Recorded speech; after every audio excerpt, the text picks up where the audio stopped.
What's up, y'all? This is the original DJ Clark Kent, and you're watching Who Mag TV. Keep it locked.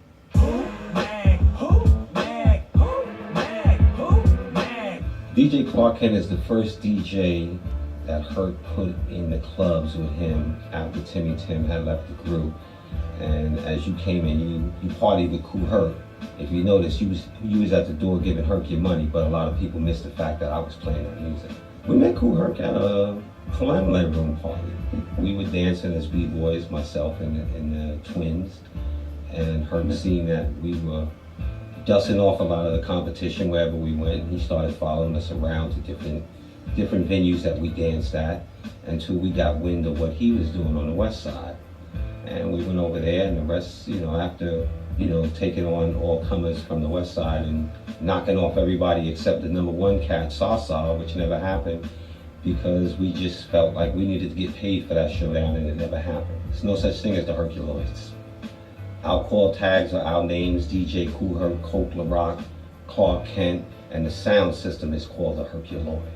Later on, after I left the group, they took that narrative and made it apply to the people around Herc at that time, but I wasn't part of that. My sound was different because it was the most potent sound. It had the most bass. It was the most clearest sound. The echo chamber made our voices different from any other microphone in the neighborhood at the time, because a lot of people claim to have introduced the echo chamber to this culture, but let's be clear on that. Kool Herc introduced the echo chamber to this culture. I got the name Clark Kent because Herc was clowning me.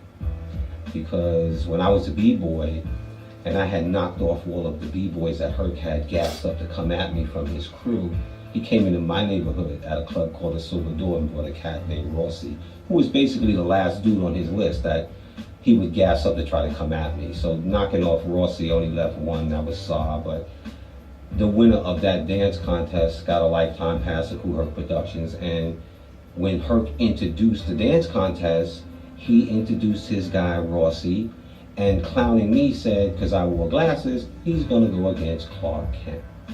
But after I dusted Rossi off, everybody knew Clark Kent dusted Rossi off. So that's how the name just stuck. Anybody who was from back then knew Herc only had one copy of Apache. And on his birthday night, I presented him with a second copy.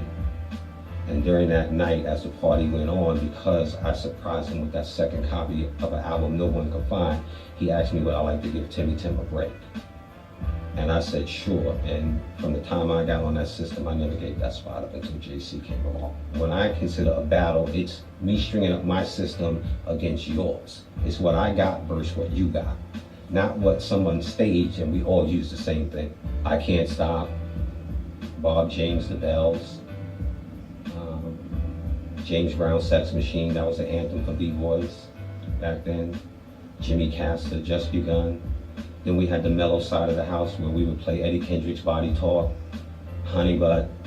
We had a lot of mellow records we would play. There's too many to say this is what I like better than others. We had a whole host of things. There's never been a relationship between me and the other guy calling himself Clark Kent.